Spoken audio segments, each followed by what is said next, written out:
I almost can't believe that this is actually going to be a thing here. This is getting ridiculous.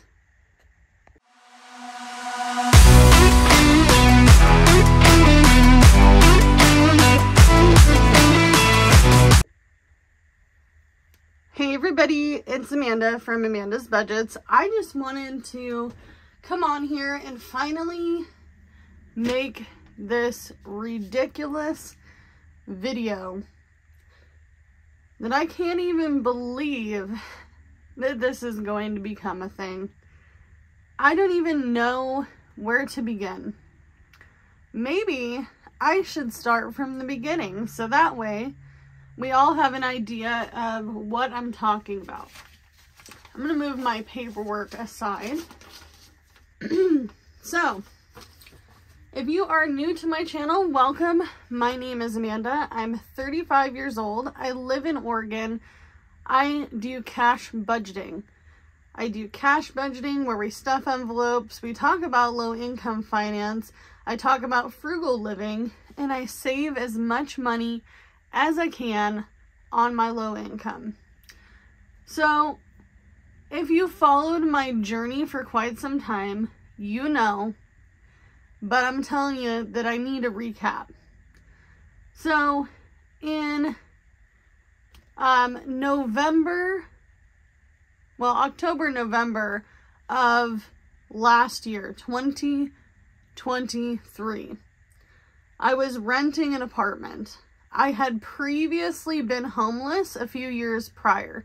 I was sleeping in my car, living on couches, couch surfing, sleeping in hotels.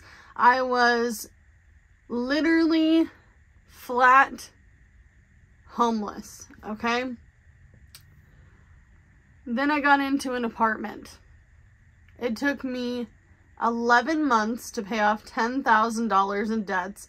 I had to an eviction, to previous apartments, to utilities, and other debts that were weighing in on my chances of getting into a place.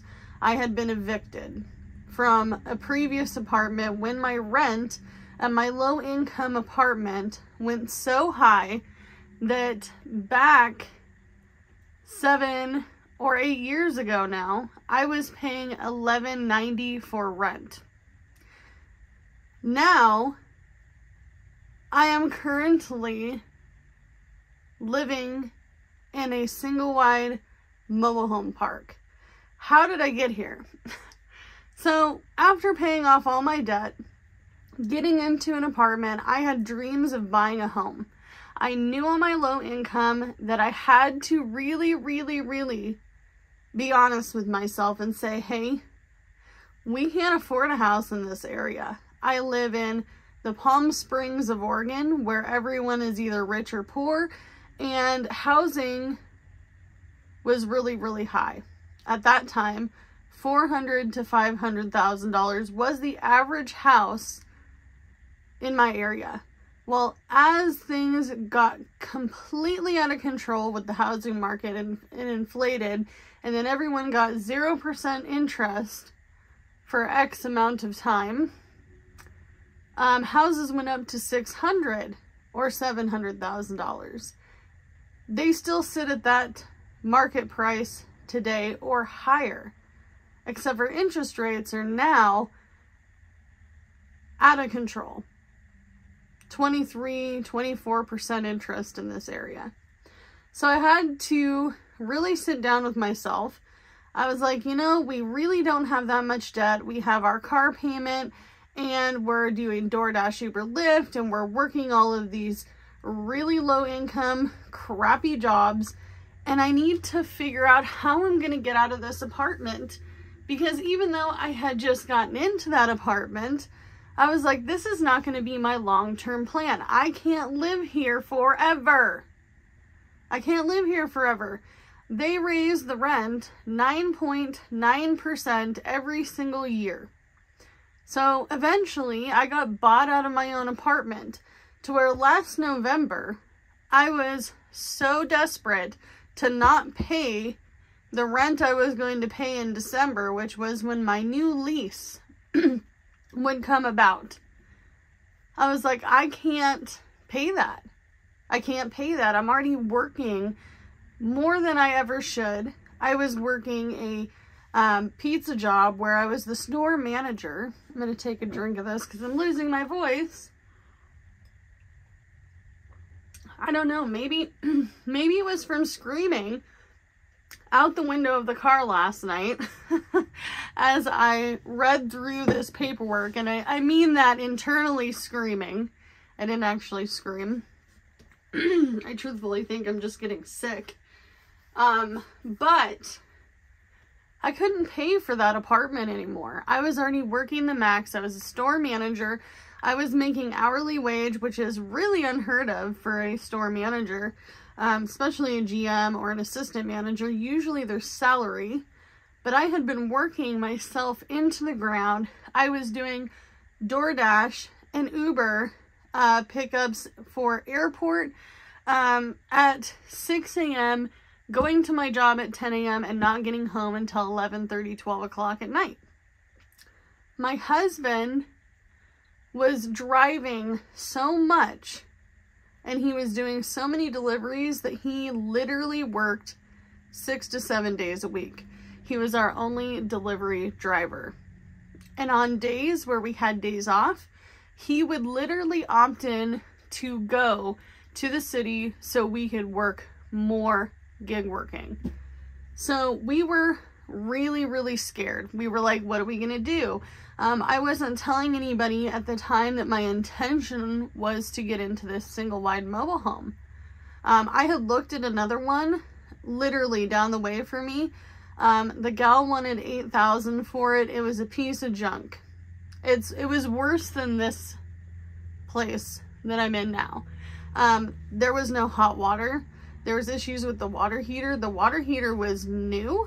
It had a newer date on it. Everything was hooked up. We talked to the guy who was at the time the maintenance person of this park, and he's like, listen, there's something seriously wrong with that one. And he was like, I suggest you don't buy it. So we tried to finagle prices, and this gal just kept going back and forth, back and forth. So we didn't end up with that particular mobile.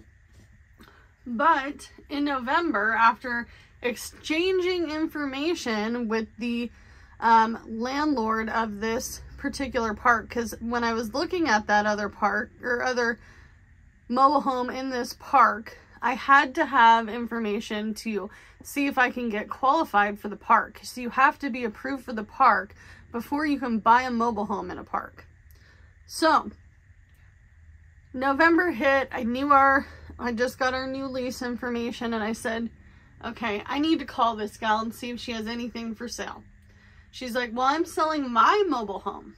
So she sold us this mobile home with move-in and everything for $5,000. That includes a security deposit, first month's rent, and the mobile home. So we move in here.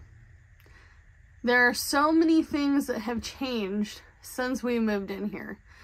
We had a leaky roof, which got fixed thanks to my husband and his brother, my brother-in-law, who literally spent a week fixing and repairing this roof and putting a new roof on this thing.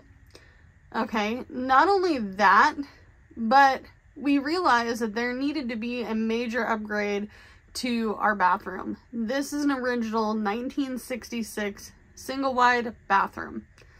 It's old. It's functioning, but it's old. The other parts of this house have been upgraded to whomever had lived here previous to the landlord, so we are thankful for that. The kitchen is not how I would lay it out, but it is a functioning kitchen. I have made plenty of YouTube videos cooking in that kitchen on a previous channel that I had, which I don't have anymore because it was honestly taking up a lot of my time. So we currently pay $550, and this should cover water, sewage, garbage, taxes, and still put money in the pockets of those who are owning this mobile home park. There are over 60 units in this park. Some are manufactured homes, and a handful of them are RVs that people brought in because there is no mobile home sitting there to buy. Originally,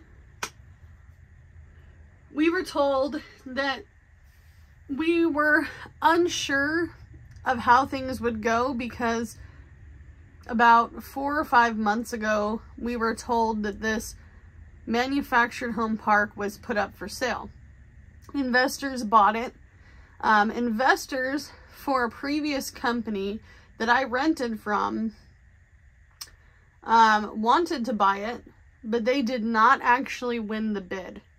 So I'm very thankful for that, because, and you guys are going to think this is crazy, but they're the same company that evicted me from my apartment for non-payment after living there for 7 years and I hadn't missed a payment. And this was before the pandemic, before all of the eviction laws came out. It was either you pay or you're out. So I got really lucky on that front, because I don't think that they would have continued to rent this space to me if they were the ones that won the bid. They did not win the bid. So the new company has come in. They've had investors, they've had people in suits and fancy cars and all the things walk through this particular place. Okay, not my mobile home itself, but the whole entire park. So it makes you nervous. It makes you nervous because you're like, am I going to be bought out of my home? I'm not leaving without somebody buying me out of this place. I'm not leaving. I own it. I bought it. It's mine. It's in my name. It's legally mine. I am bound to this place. My husband is bound to this place. We have a deed to this particular mobile home. Now, these mobile homes are so old that they cannot be moved by law in Oregon or most other states. Most manufactured homes in the state of Oregon have to be a 1978 or newer.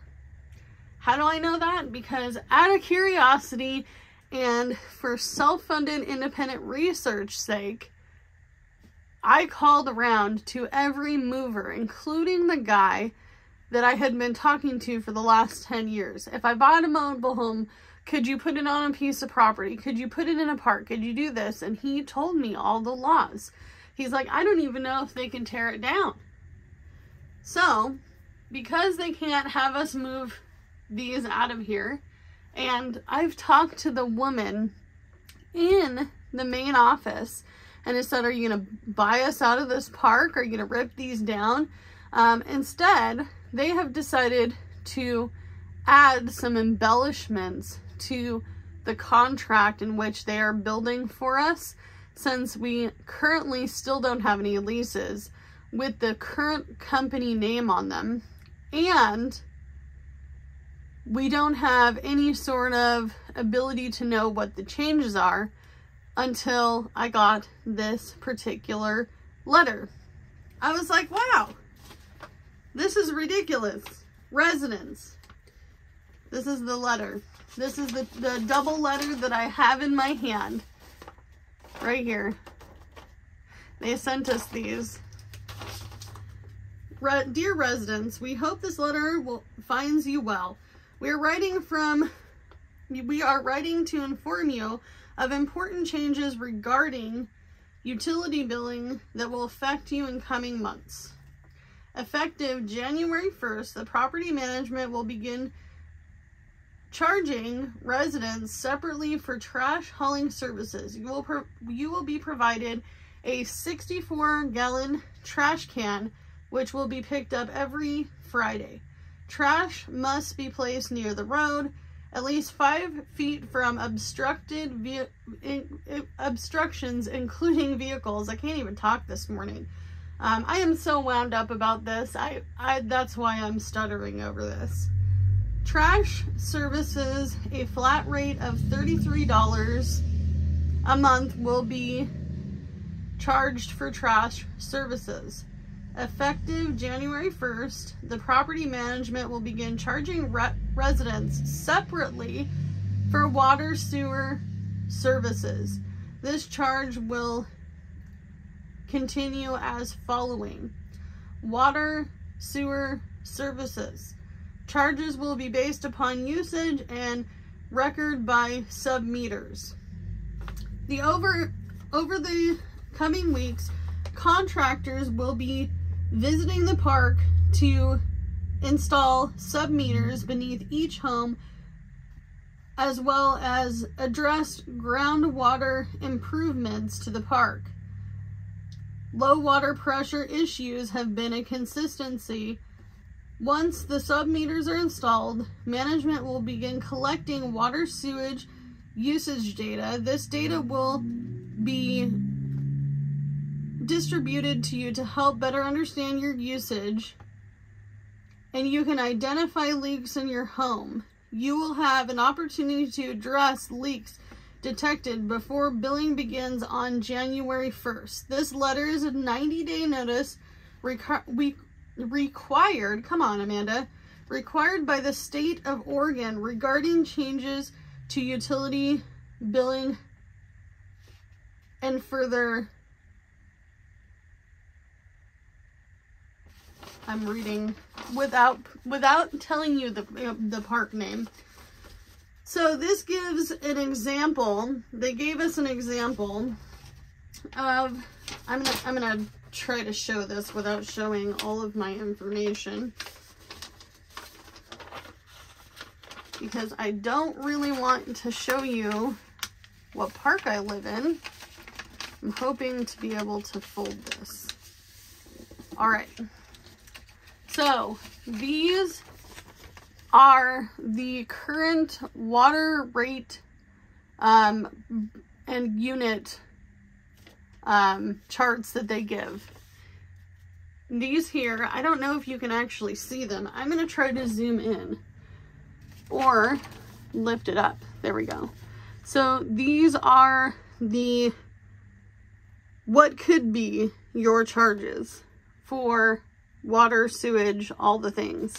My question is, as I'm sitting here literally anxious, shaking, if I am to pay water, sewage, garbage, what is the $5.50 that I'm paying going to?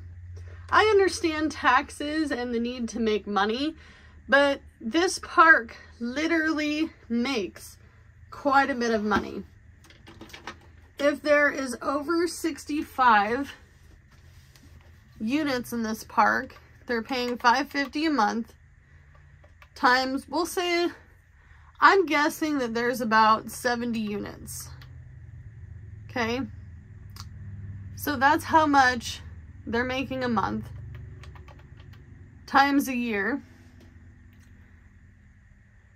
Okay. And this mobile home park, all of the units besides maybe a few handfuls, maybe 5 to 10 units, are rentals. So they actually charge more for a rental. So that means one of my neighbors literally across from me pays $1,100 to live in here. So if you have 10 units like that, that's double. It's double what folks who own their home will pay. So another thing that they tell us in this letter, and in a previous letter, is that investors are here to clean up the park. So just so you are aware, there was a water leak in the main line of this park. It cost, during this last winter time when we had no water, when everything was frozen, the whole park had no water, and actually, including the neighborhood behind us, newly built neighborhood, they didn't have water for 4 days either. They were saying that this leak cost the previous owner $10,000 or more because no one discovered the leak until it became obviously an above ground issue. And even then, tenants on that particular side of the park did not tell anybody that there was a leak. Which is crazy to me. They're like, oh, forget it. I just won't say anything. Let the water run. But this park is really old. This park is really old. I don't know what has been done to water sewage practices in this park as far as upgrades and all the things. So I'm not saying that it's 1966 or 1950 or 1970 or 1990. I don't know those details, but I do know that according to the county, there has been 7 owners of this park in the last 15 years. So that tells me a few things. And I'm sure it tells you a few things. And if you don't know anything about real estate, then I'm gonna make it clear to you. This park is either hemorrhaging money, or the value of these places are so low and the space rent can't really go up any further. It only can go up 9.9% every single year. And even then, if you price gouge for places that are this old, nobody will live here. No one. So that is the update. I will be updating things as time goes along. I'm sure I'm gonna get asked, this high priority binder that you've been working on, Amanda, are you going to add to your month ahead water, sewage, garbage, and all the things? Yes, I am. I've actually been making notes in here. I have a video that I need to post about this as well that's super important. But things are getting crazy in this world. I'm gonna tell you right now, things are getting crazy. Everything is super unsure. And we don't even know what the next few months are gonna look like. So if you feel like you are doing really well, I commend you. If you are doing really well, if you are making your goals, if you're doing all the things that you planned on doing, you're living your life, you're living your best life, I'm cheering you on. If you are like myself and things are still kind of uncertain, I don't even know if my space rent will go up, which, by the way, before I let you go, I wanted to let you know that they can really only up it to $605 from $550 with the 9.9% increase. And that's rolling some change over to make it that dead set number. So, but if you're like myself, you're living in uncertainty, life is hard, and nothing seems to be going right, and you're trying your best, and you're saving the best you can, and it's dollars at a time, change at a time. Remember, I'm cheering you on as well. If you're starting your journey and this is your first time watching this video, welcome to the budgeting fam. I appreciate you. But you can really only do what you can with what you got, because we don't always have complete control over all situations financial. You can only work with what you got. So I will see you guys in the next one. I'm not gonna lie. I'm a little bit nervous. I'm a little nervous to see what else can come. I wonder what would happen, and let me know what you think. What would happen if this leak underneath the ground that still hasn't been fixed from last winter, what do you think they're going to do at this park? Especially if they can't move these mobile homes because they're so old. Alright, I'll see you guys in the next one. Bye, guys. I need to drink my coffee desperately.